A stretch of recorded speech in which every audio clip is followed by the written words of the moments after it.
Good morning, or good Good day. morning. Yeah, good day.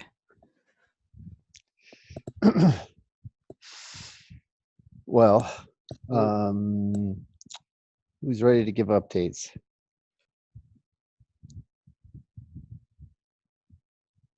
Kent, you want to go first? Sure. So last week, Arthur pointed out how we're having volatile consumes and produces. You can only remove them if both sides of the COM event Yes. are volatile. Yes. And yeah, this, and so yes, that is the case. And we went through the mergeability sheet that Mike Stay wrote up, and yeah, we added a good, I would say like 40 tests or so to code base. Each one for each row / column, and yeah, that is in review now.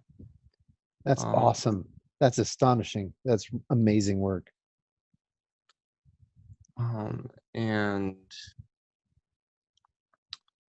another thing is, so we didn't have we had a stable sort for the ordering of the parents that come out of the estimator, but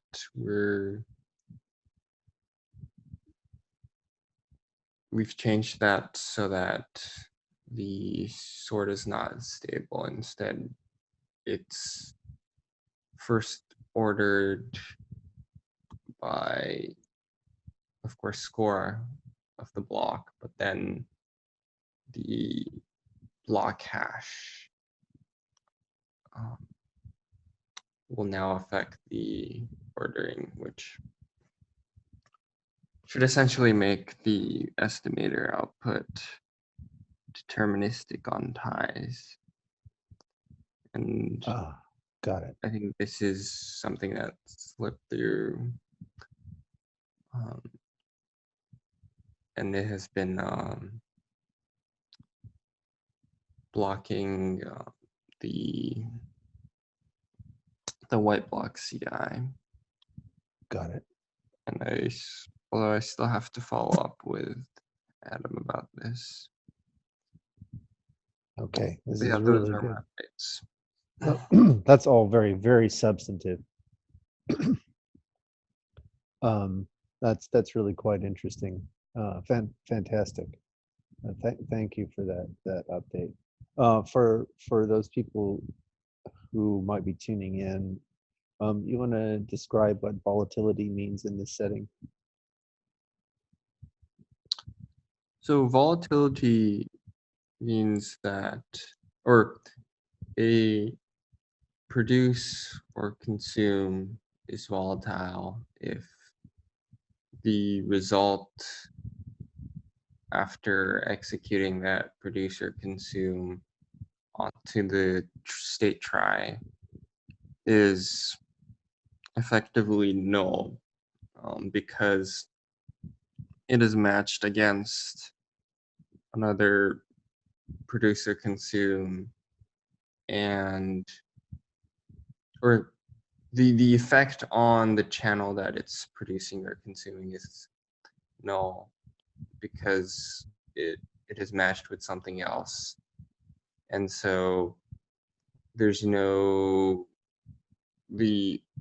only the continuation that results from the COM event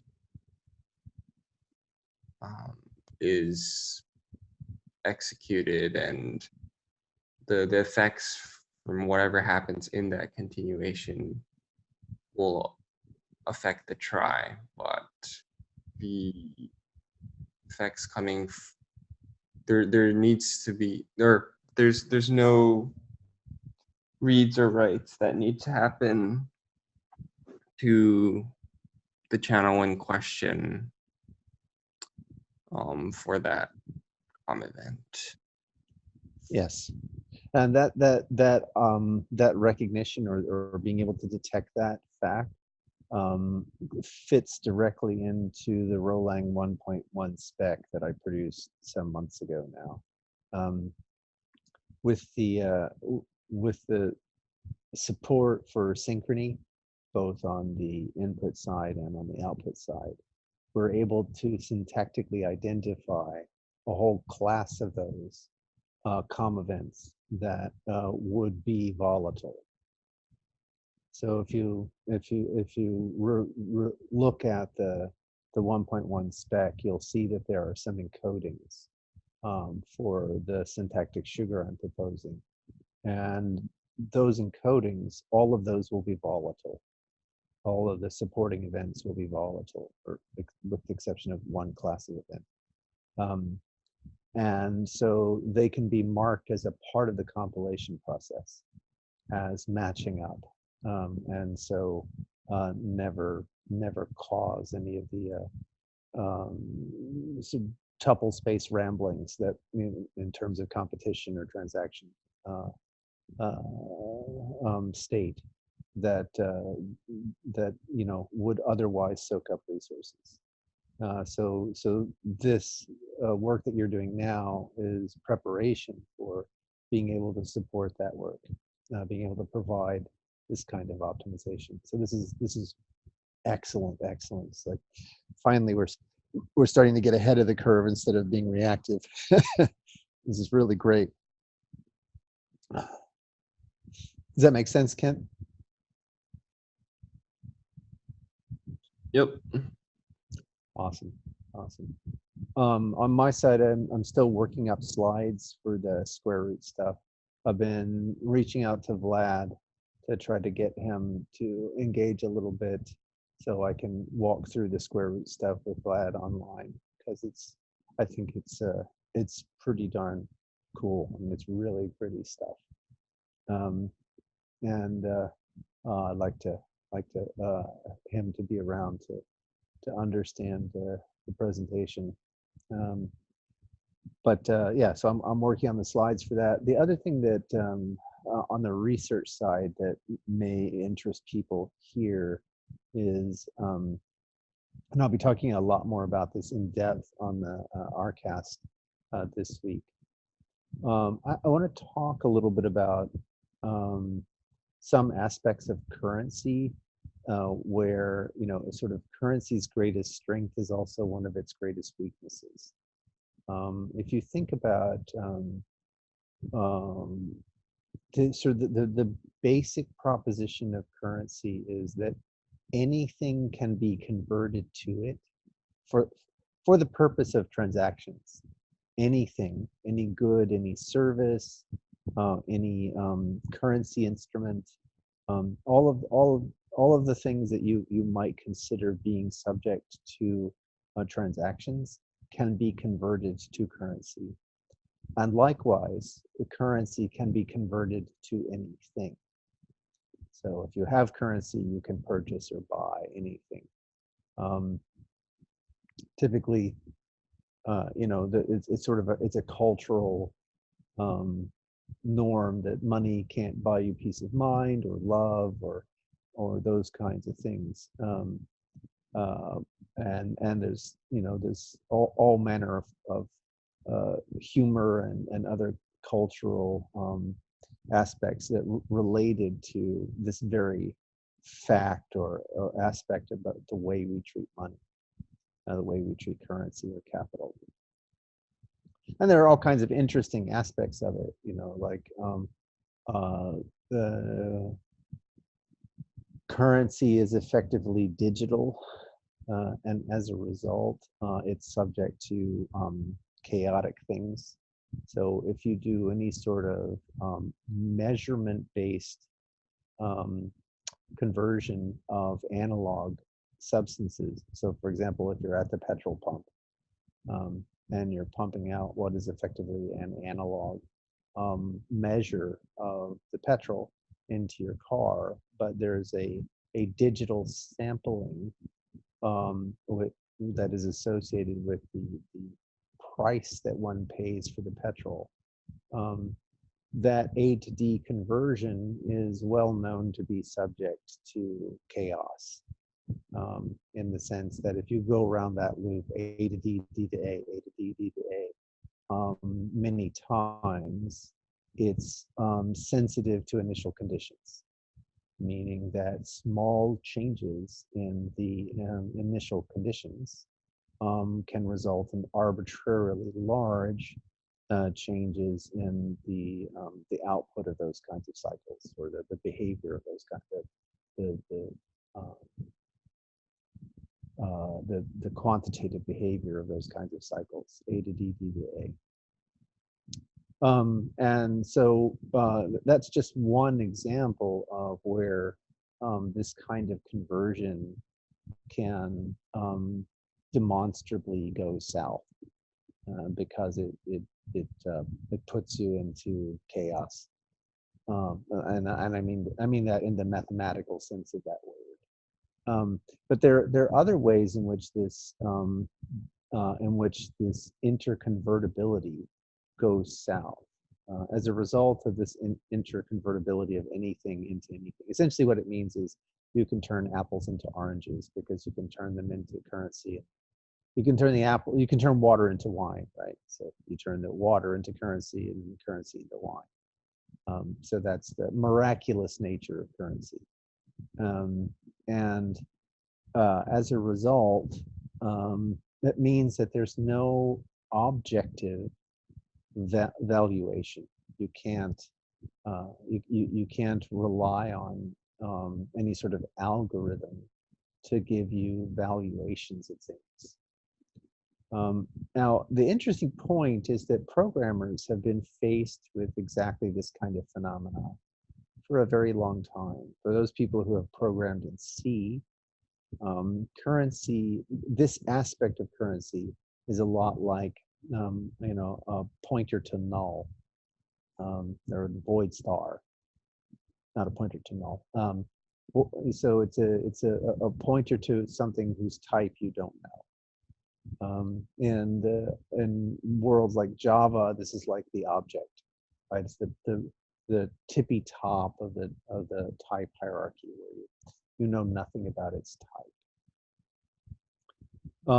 So if you can allow for upward casting to something where you lose all information about the shape of the thing, and then downward casting to regain shape, this kind of lack of type safety is notorious in programming. It's one of the biggest places where errors are made in C, and it's one of the biggest. I mean, in general, in type-safe systems, this downward cast, you're telling the compiler, I know what I'm doing. You're forcing the issue, and for some languages, they just forbid that. You're not allowed to do that. And that extra level of control is one which comes along with guarantees, right? So if you accept this lack of, if you set some strictures on what you can convert to what, then you can start to regain some objectivity in terms of what's interconvertible. And so if you were to take those ideas back over into the world of digital currency, and since digital currency is new and we control the vertical and horizontal, it's worth at least exploring these ideas. Then you begin to see that there are some things that if we were able to restrict what was interconvertible to what, then we could get more objective valuations. And by the way, this lack of objective valuations is precisely why, the board can value a CEO's behavior one way and the shareholders can value a CEO's behavior a different way. And then there's no objective way to adjudicate between those two positions except through bylaws or other kinds of governance factors. And the same is true all over the market. We find those kinds of situations, and so they're and it's directly related to this lack of type safety. So it's, which is really interesting, right? That you would think these two phenomena are very different or disparate or distinct, and in fact they're not. At least from a mathematical perspective, they're closely related. And so the question is, what would be a typed currency? How could you, how could you imagine putting types on currency so that you could get more objective notions of valuation? So I'll be talking about that in the RCAST podcast, the next one we do. And so I've been spending a little bit of research cycles on that. So hopefully that makes sense. Let me just check in and see if that makes sense to people, and get any response. Yeah, that sounds interesting. Trying to move from the analog world into the digital world and not have as much, lessen the amount of chaos through the type system. That sounds interesting. Yeah, I mean, chaos is just one like really dramatic effect that people should be aware of. I'm not sure that many people are aware of it. In fact, I'm not even sure that economists think about this stuff. But currency is effectively digital. We can only record up to some significant digit, right? And the rest of the time, our currency tracking systems, chop off the remainder. And so, and people have actually conducted fairly long-range fraud on the basis of exactly that, right? So they change where the round off is by a tiny little bit, and then deposit the round off into their account. And over some period of time, their account accumulates enormous wealth in high volume transaction situations. So it's a real thing, right? It's actually been used to conduct fraud. Sure. Yeah, but it's a weird kind of fraud because it's like where the round off is entirely arbitrary. It's just it's set by the computational limitations of the time and the amount of attention people want to spend on this kind of thing. And Sure. But that's not the only aspect of this that is interesting. But the flip side of it is it's going to take a lot of it's going to challenge the way we think about currency, because that's been currency's greatest strength, right? Is that you can convert anything into anything. That's what has enabled it to bootstrap trust and coordination networks, is that very property. Right? Is it's like it's easier to transport cowrie shells than it is to transport bales of hay or barrels of fish. And so you move the cowrie shells around, and then later, after all the trading is done, you distribute the goods and services as they may. So there's a huge optimization there that is a win for cultures, but ends up being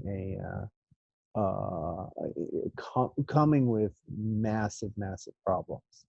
And if you're willing to accept certain kinds of interconvertibility restrictions up front, as a part of what might be natural rules of engagement. So different markets, you know, they already have certain kinds of rules of engagement that are associated with um, their infrastructure. You know, whether you're talking about fuel, uh, you know, oil futures and things like that. There's a whole distribution network, a physical distribution network that is associated with that actually dictates much more refined rules of engagement. The same is true of the power grid, right? There are all kinds of physical constraints on interconvertibility that get lost in the currency models. And if you were to put those back in, um, then you and then you and then plug those kinds of systems of interconvertibility together to construct longer paths, right? So if you're trying to get from, say, oil to water, you know, maybe you go from oil to electricity and electricity to steam and steam to water, something like that. Um, then you know, each of these arcs along the path, you're guaranteed type safety, and then but eventually you can get to the output or the input that is desirable without, you know, losing so much information that you've lost all of objective valuation. So this is go ahead. Yeah, I was going to say you're creating that efficiencies within the marketplace, and that's certainly a good thing. Yeah, exactly. And I guess, you know, my argument is that um, there's a law of diminishing returns that if you make it too efficient to convert water into wine, then you pay for those kinds of miracles in other places, right? You pay for a miracle like that by the loss of objectivity. All that what you say is that all valuations must be done by conscious intervention, which is, you know, maybe there's a spiritual component to that, but if we do want, you know, to be able to apply computation to this, then perhaps we could accept uh, uh, computational discipline that more closely matches the actual physical constraints that we know to be true of these domains and these markets. Anyway, so that's the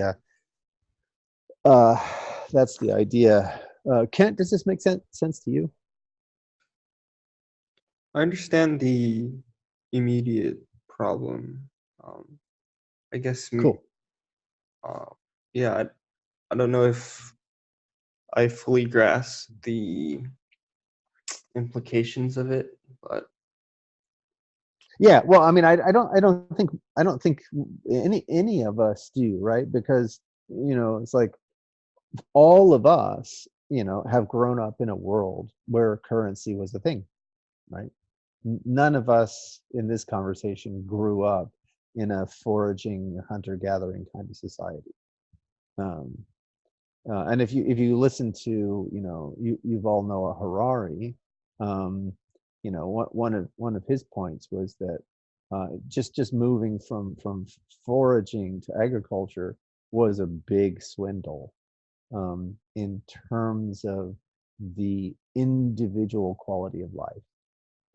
The individual had far greater leisure time to effort in a foraging society than they did in an agriculture-based society, right? But by the time uh, the humanity was far enough down the road with respect to an agricultural society, it was too late to go back. There was a, you know, it was like a in terms of the energy landscape, going back to a hunter gathering or foraging kind of society was simply impossible. And similarly for, you know, for sort of the coordination. Society's based on monetary coordination systems. It's energetically, it's really, really hard to go back. And as a result, all of us have grown up with those ideas in the background without a lot of questions about the assumptions that they're resting on. And so, going back and questioning those assumptions is going to require a lot of, cognitive heavy lifting to grasp some of the implications. And so, one last teaser is if you look at the process calculi and you look at the row calculus in particular,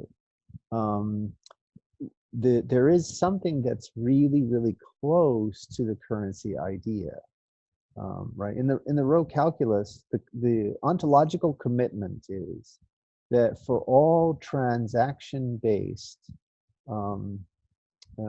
computation, for all activities, for all interchange, we have a universal form that we convert everything into, right? So in the row calculus, the commitment is, I don't give you a process, I give you code. And then you have the ability to turn that code back into computational behavior, if you so desire. Now you could trade it on. So the row calculus is actually modeled after the intuitions that are associated or at the very core or foundation of currency, that there is one form that we use for interchange. And then, but the big shift from currency to row calculus is that there's a tie between what's interchanged and actual behavior. So the pi calculus, you can't get there from here, right? It's committed to, there's a form for interchange, and that's a name. But you can't get from a name back to behavior except or unless that name is a handle to the behavior that you're interested in. And in the case of the row calculus, there's a stronger tie from the thing that is used for interchange to the thing that actually gets stuff done, an actual good or service. Does that make sense? In your RCast, will you have an example of that we can reference, something in Rolang to get a better understanding of that? Sure. It's a little bit abstract. Yeah. That part shouldn't be, right? The core, so there's only one type of transaction in the row calculus. I mean, I'm not talking about financial transactions, right? There's only one kind of transaction, and that's a COM event, when a send meets a receive. Okay, and there's the send can only send the code of a process. So when we do the substitution, so you have your for comprehension is sitting there waiting for the thing to be received. So you say for y from x do p, right? So if you get something on x, you're going to bind it to y, and then you're going to run p with that binding in place, right? And so the send, let's say on x we send q. So q is a process, but when we ship it across, we don't send the process, we send the code of the process. And that code, or what's called the name of the process.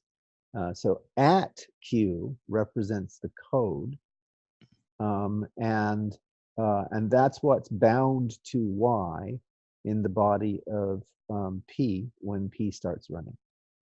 Okay. So that's the core computational mechanism of the row calculus, and that's very, very intentional. So it makes an ontological commitment to a notion of exchange that is tied back to an objective notion of valuation. And Very then, good. Mhm.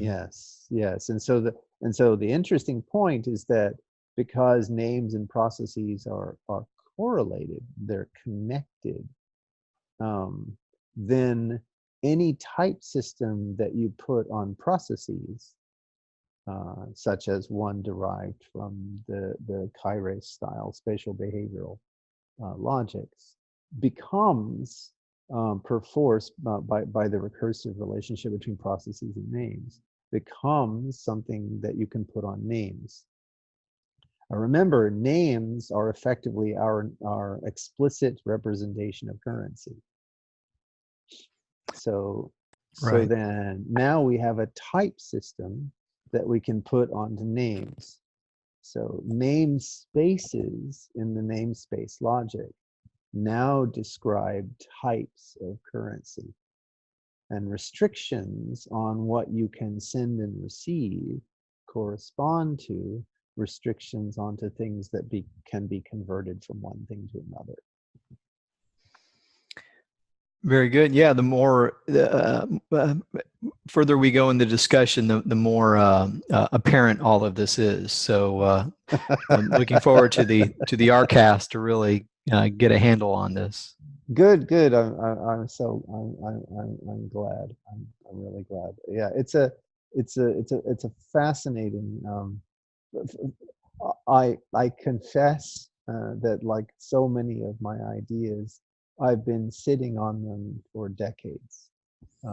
This whole idea occurred to me before I conceptualized, like 3 years before I was able to conceptualize the row calculus. Okay. I was able to see this aspect of the pi calculus. I saw that the pi calculus had an economic or transactional meaning,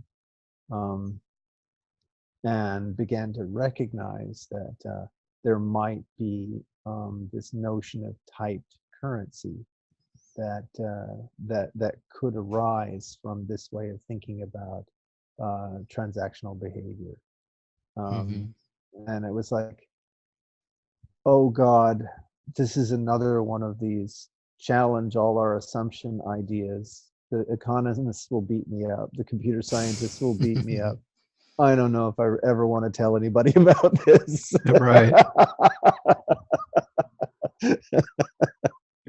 But I do believe in this new world, it's probably time to start talking about these kinds of things, especially as we're facing a lot of questions about capitalism, and a lot of questions about what is ethical, and not just sustainable but regenerative transactional behavior.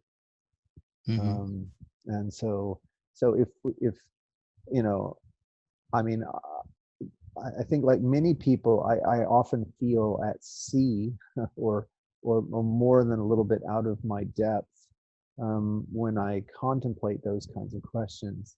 And so if I can get any help or guidance from mathematics, it gives me some comfort. Sure. Yeah. So anyway, that's the sorry to go on at length about this stuff, but I do think it's interesting. I do think it's worth discussion, and I do think it's worth discussion in the context of the what we're doing with our chain, sort of the why of our chain. Sure. Absolutely. Cool. Well, thanks everyone. I think that's probably it for our updates, and we'll talk again soon, I hope. Yes, indeed. Thank you, Greg. Thanks, Kent. Thank you, Thanks, everybody. Christian. Thanks, Steve. Ciao, ciao. Yep.